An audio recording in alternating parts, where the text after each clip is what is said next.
Câmara é notícia.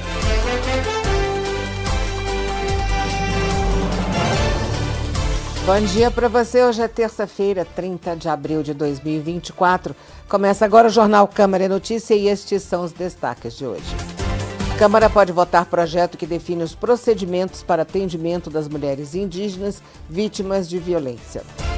Investigadores defendem acesso direto a dados de conexão de abusadores de crianças. A proposta inclui o cuidado como direito social na Constituição. E comissão aprova projeto que prevê oferta de orientação nutricional a pessoas com autismo pelo SUS. A Câmara pode votar projeto que define os procedimentos para atendimento pela polícia das mulheres indígenas vítimas de violência.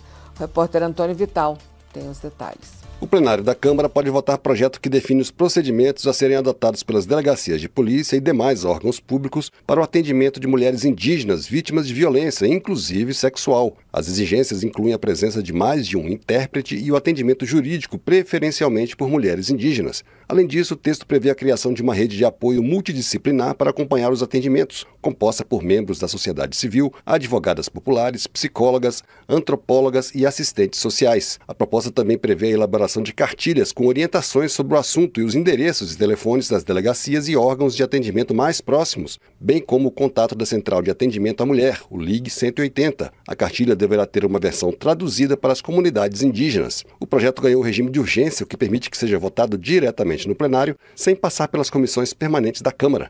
Mas 2 trechos da proposta original foram criticados em plenário pela oposição. Um deles prevê que a delegacia requisite perícia antropológica na comunidade indígena, principalmente no caso de o agressor ser pai ou padrasto da vítima. E nos casos de violência sexual envolvendo adolescentes indígenas, é previsto acompanhamento psicossocial para a família da vítima. Para a deputada Silvia Wanhampi, do PL do Amapá, essas medidas legitimam a violência contra as mulheres indígenas. Ela retirou esses 2 trechos da proposta quando relatou o projeto na Comissão de Segurança Pública e Combate ao Crime Organizado. Existem artigos ali que legitimam a violência contra a mulher indígena, dizendo que no caso de um estupro, dentro da aldeia, a família é que precisa de orientação psicossocial e ainda garante que se o estupro for cometido pelo pai ou pelo padrasto, deve-se primeiro consultar um perito antropológico. Para quê? Para garantir que naquela etnia pode haver estupros coletivos? Ao justificar a proposta, a autora do projeto, a deputada Célia Chacriabá, do PSOL de Minas Gerais,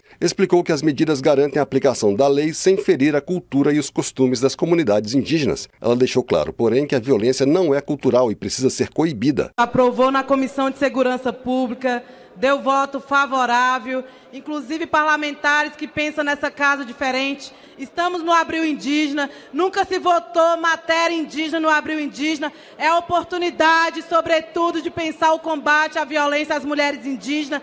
As mulheres indígenas são as mais violentadas, em alta vulnerabilidade. Votar em defesa das mulheres indígenas é votar em favor do planeta. O projeto prevê ainda que o governo disponibilize número telefônico nacional e gratuito para receber denúncias de violências contra as mulheres indígenas. Também prevê treinamento específico para os policiais encarregados do atendimento desses casos. Ainda não há data para votação no plenário da Câmara do projeto que define os procedimentos a serem adotados para o atendimento de mulheres indígenas vítimas de violência, inclusive sexual. Rádio Câmara de Brasília, Antônio Vital.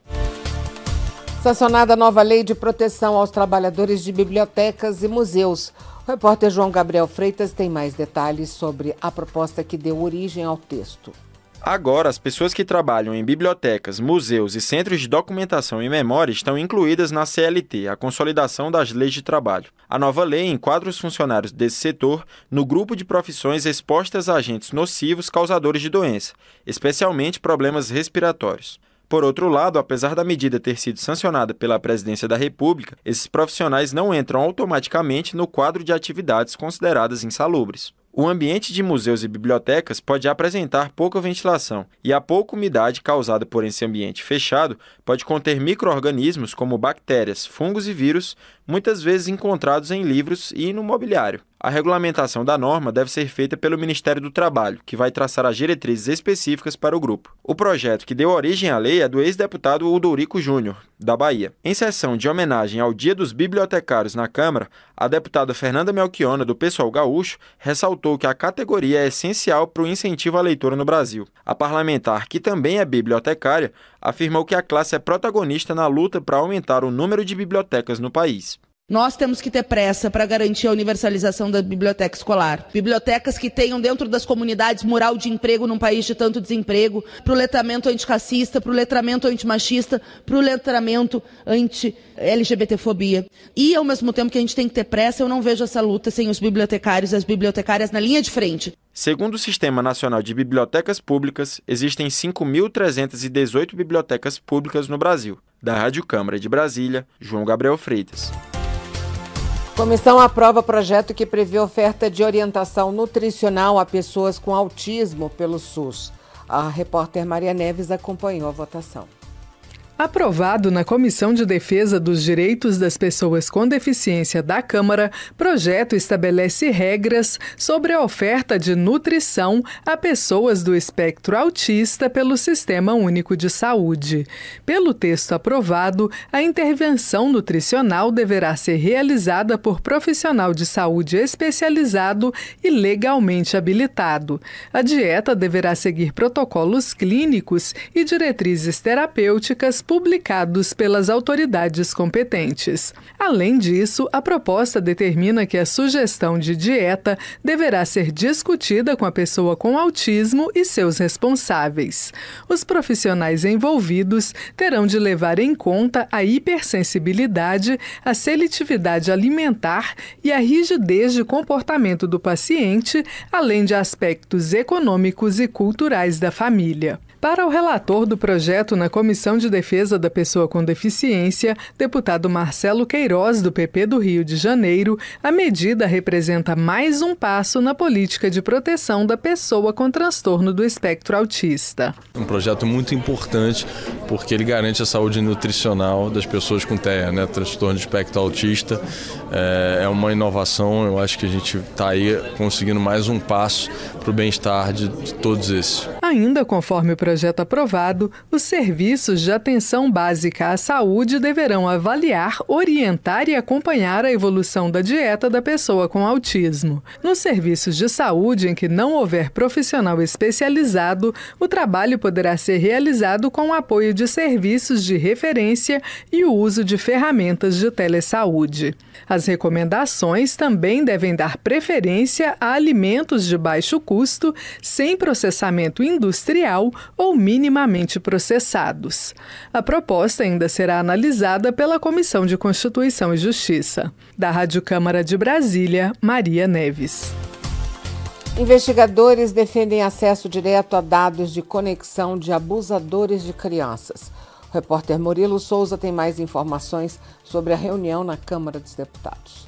Representantes do Ministério Público Federal e da Polícia Federal defenderam em audiência pública da Comissão de Comunicação da Câmara dos Deputados que as instituições tenham mais autonomia nas investigações de crimes sexuais contra crianças e adolescentes, incluindo o acesso direto a dados cadastrais e de conexão dos suspeitos. Atualmente, os dados de conexão só podem ser acessados após decisão judicial. O debate foi proposto pela deputada Silvie Alves, do União Brasil de Goiás, relatora de projeto que define novas regras para a guarda e a transferência de dados de usuários por provedores de internet em caso de investigação de crimes contra crianças e adolescentes. De acordo com a deputada, em 2023, a SaferNet recebeu quase 72 mil novas denúncias de abuso e exploração sexual infantil. A realidade é que essas condutas criminosas continuam a serem perpetradas na internet, adquirindo um número cada vez maior de usuários que fazem parte desses sites criminosos nas chamadas Deep e Dark Web e utilizam plataformas digitais diversas para o cometimento desses crimes. Assim, precisamos de uma resposta, claro, aqui do nosso legislativo, para esse tipo de crime. Delegada do Departamento de Repressão a Crimes Cibernéticos da Polícia Federal, Érica de Oliveira, que atua diretamente na repressão a esses crimes e no resgate das vítimas, criticou a dificuldade de acesso a dados de conexão dos suspeitos, além da lentidão de resposta dos provedores. Para a delegada, os provedores devem ser obrigados a permitir o acesso aos registros de conexão. A gente quer ter meios e instrumentos adequados para que a gente possa conseguir os dados cadastrais de maneira célere, para que a gente consiga enfrentar realmente os crimes. O procurador da República, Jorge Neves Loder, defendeu vários pontos do projeto em debate, como a autorização para que o Ministério Público e a Polícia Federal possam fazer diretamente a requisição de retirada de conteúdo envolvendo abuso sexual de crianças. Atualmente, a exclusão de conteúdo depende de autorização judicial. Loder também entende ser fundamental garantir aos órgãos de investigação acesso aos dados de conexão dos suspeitos. Em nome da Autoridade Nacional de Proteção de Dados, Rodrigo Santana falou sobre os riscos à privacidade por conta do compartilhamento de conteúdos com crianças pelos próprios pais nas redes sociais. Outro ponto crucial, segundo ele, é aumentar o controle do que os filhos fazem nas redes. Ele informou que 95% das crianças e adolescentes de 9 a 17 anos são usuários de internet e 88% dos usuários de internet com essa idade reportaram ter perfil em redes sociais. Outro dado também, que 16% dos usuários de 11 a 17 anos afirmaram ter recebido na internet mensagens de conteúdo sexual e 9% dos usuários de internet de 11 a 17 anos afirmaram ter recebido pedido de foto ou vídeo que apareceria nua. Representantes de plataformas como a Microsoft e o Facebook também participaram do debate e comentaram ações de prevenção adotadas para combater crimes dessa natureza, além de relatarem a disposição de colaborar com as autoridades. Da Rádio Câmara de Brasília, Murilo Souza. Agora a gente vai para um rápido intervalo. A gente volta já já.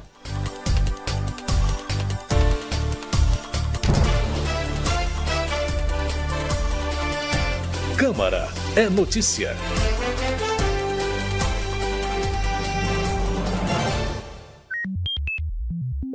Participe da nossa programação. Mantenha-se conectado à Rádio Câmara através do WhatsApp. Descubra o parlamento, tire suas dúvidas, traga suas ideias, suba à tribuna e contribua com a vida política. Acompanhe a nossa programação e mande o seu WhatsApp para a Rádio Câmara 61 99978 9080. Primeiros parágrafos. Estou vivendo na Vila Borghese. Não há um resquício de sujeira em parte alguma, nem uma cadeira fora do lugar. Estamos completamente sozinhos aqui e estamos mortos. Ontem à noite, Boris descobriu que estava com chatos. Tive de raspar-lhes as axilas e mesmo depois disso a coceira não passou. Como pode alguém adquirir chatos num lugar bonito como este? Mas isso não tem importância. Talvez nunca nos tivéssemos conhecido tão intimamente, Boris e eu, se não fossem os chatos. Boris acaba de oferecer-me uma síntese de suas ideias. É um profeta meteorológico. O tempo continuará ruim, diz ele. Haverá mais calamidades, mais morte, mais desespero. Não há a menor indicação de mudança em parte alguma. O câncer do tempo está nos comendo. Nossos heróis mataram-se ou estão se matando. O herói, então, não é o tempo, mas a ausência de tempo. Precisamos acertar o passo, em ritmo acelerado, em direção à prisão da morte. O tempo não vai mudar. Assim começa Trópico de Câncer, o primeiro livro da trilogia de Henry Miller, um romance autobiográfico que narra as aventuras existenciais de um americano em Paris. O início de uma boa viagem começa nos primeiros parágrafos. Escolhas saudáveis para uma vida mais leve. As alegações nutricionais são mensagens presentes no rótulo que valorizam um aspecto do produto, como fonte de fibras, baixa caloria ou 100% tomate. Se o alimento tem alto teor de açúcar adicionado, gordura saturada ou sódio, ele não pode fazer alegações relacionadas a esse nutriente. Leia o rótulo dos alimentos. Uma campanha da Rádio Câmara.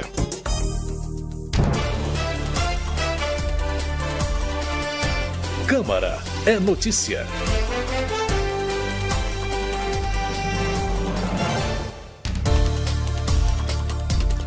Blocos e bandas do carnaval são reconhecidos como manifestação da cultura brasileira. A repórter Maria Neves tem mais informações sobre a nova lei. Eu sou o samba, sou natural daqui do Rio de Janeiro. Sou eu quem leva a alegria para milhões de corações brasileiros. Agora é lei. Os blocos e as bandas de carnaval são oficialmente uma manifestação da cultura nacional.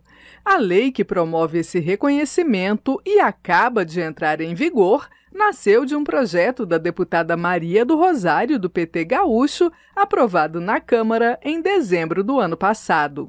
Além de levar a alegria a milhões de corações brasileiros, como diz a canção A Voz do Morro, de Zequete, o carnaval de rua também garante o sustento de milhares de famílias, como destacou o deputado Tarcísio Mota, do PSOL do Rio de Janeiro. O parlamentar foi o relator do texto na Comissão de Constituição e Justiça. Carnaval de rua é um carnaval da democracia. Não poderia dizer aqui da minha felicidade desse reconhecimento dos blocos de carnaval de rua como uma manifestação cultural nacional, de importância nacional, que deve ser estimulada, que deve ser incentivada, que na maior parte das vezes são tocadas por músicos que voluntariamente se colocam à disposição de levar alegrias para milhares e milhões de pessoas. E normalmente vem atrás deles um conjunto de trabalhadores ambulantes para garantir, inclusive, trabalho, emprego e renda. Assim como as escolas de samba, os blocos hoje são espaço de renda, de garantia de direitos, de alegria e de futuro. Pela nova lei, o poder público tem o dever de garantir a livre atividade dos blocos e das bandas de carnaval, além de assegurar a realização de seus desfiles. No ano passado, as escolas de samba já haviam sido reconhecidas como manifestação da cultura nacional. O projeto que deu origem ao reconhecimento das escolas também foi apresentado pela deputada Maria do Rosário. Conhecer o número de blocos de carnaval existentes no Brasil é uma tarefa praticamente impossível, pois a cada ano surgem grupos novos e outros desaparecem. O que se sabe com certeza é que também a cada ano o carnaval de rua cresce. Cidades como Belo Horizonte e São Paulo, que há pouco tempo praticamente não tinham blocos carnavalescos, agora têm grupos que arrastam milhares e milhares de foliões. Em São Paulo, esse ano, a Prefeitura divulgou 536 desfiles oficiais que arrastaram cerca de 15 milhões de pessoas pelas ruas. Em Belo Horizonte, mais de 500 blocos desfilaram, com público de 5,5 milhões de pessoas. No Rio de Janeiro, somente um bloco, como o tradicional Cordão do Bola Preta, é capaz de levar quase 1 milhão de foliões às ruas. Ao todo, o Carnaval Carioca recebeu mais de 8 milhões de pessoas nas estimativas da Prefeitura e a festa deixou 5 bilhões de reais na cidade. Da Rádio Câmara de Brasília, Maria Neves. Rede Legislativa de Rádio e TV Câmara deve passar por inovações nos próximos anos. A repórter Silvia Munhato tem os detalhes. As parcerias da TV e da Rádio Câmara com assembleias legislativas e câmaras municipais têm colocado a programação dessas emissoras disponível para 74 canais de TV e 20 rádios FM. No caso da TV, isso significa um alcance de 2.204 cidades, ou 126 milhões de pessoas. O deputado Gilmar Tato, do PT de São Paulo, secretário de Comunicação Social da Câmara, disse que o objetivo é ampliar ainda mais esse alcance até o ano que vem. Ele acredita que a informação divulgada pela Câmara tem um nível diferente de credibilidade porque é feita por um órgão público. Permitir que aqui na casa, na TV Câmara, por exemplo, realmente tenha os debates de diferentes visões e isso faz com que o público interaja. Faz com que as pessoas se interessem mais pela notícia e pelo debate. Então, não tem filtros nesse sentido e não tem fake news nesse sentido. E a participação popular vai se dar aí, com credibilidade, com as pessoas tendo acesso e, ao mesmo tempo, você fazer com que seja uma transmissão plural. A Rede Legislativa de Rádio e TV da Câmara deve lançar ainda uma nova ferramenta de interação para que os cidadãos possam fazer perguntas durante as audiências públicas das comissões permanentes da Câmara. Outra prioridade é uma cartilha para orientar os profissionais de comunicação dos órgãos legislativos sobre como utilizar a chamada linguagem simples, que é um conjunto de técnicas criadas para transmitir informações de maneira clara. As inovações também têm um papel de preparar os veículos para o modelo de TV 3.0, uma nova tecnologia mais interativa que deve ser implementada no Brasil a partir de 2025. O novo padrão promete mais qualidade de imagem e som, além de uma conexão maior com a internet, aumentando a possibilidade de intervenção por parte do telespectador. Carlos Eduardo Neiva, supervisor da Rede Legislativa, disse que o sistema aproveitou a expansão das estações de TV que ocorreu no país nos últimos 2 anos.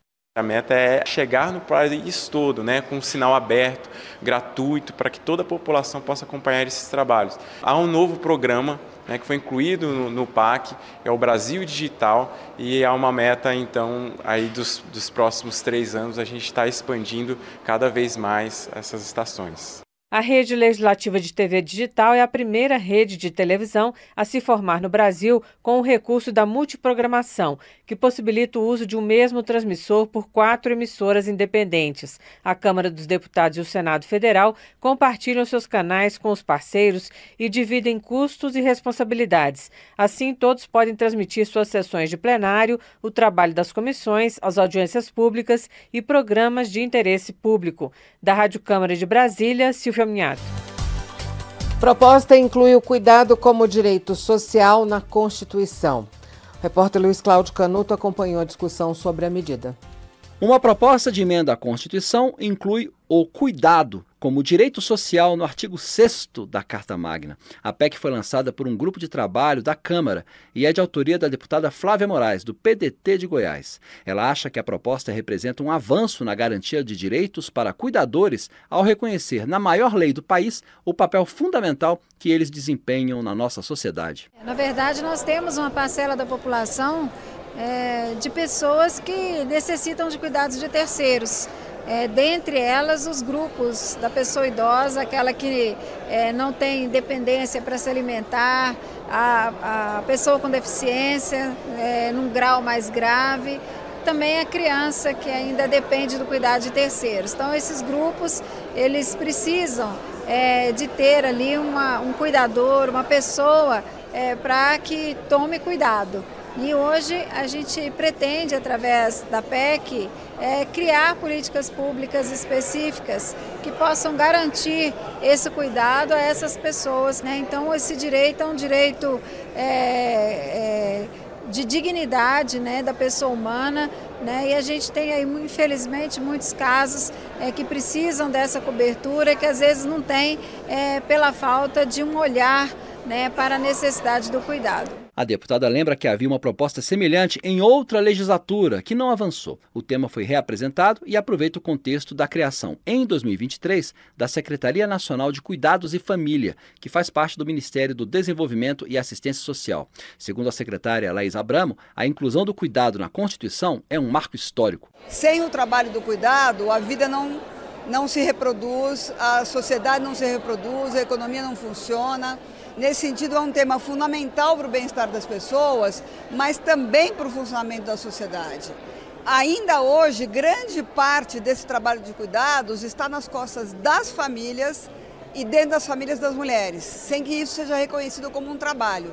Então, uma PEC que pretende instituir no nível da Constituição o direito ao cuidado é um marco histórico, porque define no mais alto nível da legislação brasileira que o cuidado é um direito de todas as pessoas. De acordo com Ana Luísa Barbosa, uma pesquisadora do IPEA, Instituto de Pesquisa Econômica Aplicada, a mulher gasta, em média, mais de 21 horas por semana em tarefas domésticas e trabalhos de cuidado. Homens usam, em média, entre 10 e 11 horas semanais para esse tipo de tarefa.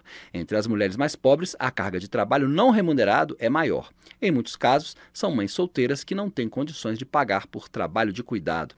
Estudos apontam que a sobrecarga do cuidado com a família e a casa aumenta as desvantagens das mulheres no mercado de trabalho. Enquanto 72% dos homens estão no mercado de trabalho remunerado, o percentual das mulheres é de 52%. Da Rádio Câmara de Brasília, Luiz Cláudio Canuto. Termina aqui o Câmara Notícia com a apresentação de Tércia Guimarães, trabalhos técnicos de Bibiano Nunes, Gilson Ribeiro, Leandro Gregorini, Gilmar Nunes e Antônio Marcos. Direção de imagens Glaucio Branquinho, edição de Marcelo Lacher e Ana Raquel Macedo. Diretor executivo de comunicação e mídias digitais, Kleber Queiroz Machado. Secretário de Comunicação, deputado Gilmar Tato. Secretário de Participação, Interação e Mídias Digitais, deputado Luciano Dutti. Sugestões, críticas e comentários podem ser enviados para o nosso e-mail radio@câmara.leg.br ou também para o WhatsApp da Rádio Câmara pelo número 61 99978 9080. Fique agora com o painel eletrônico, na apresentação do jornalista Cláudio Ferreira. Ótima terça para você. Bom feriado amanhã. Tchau, tchau.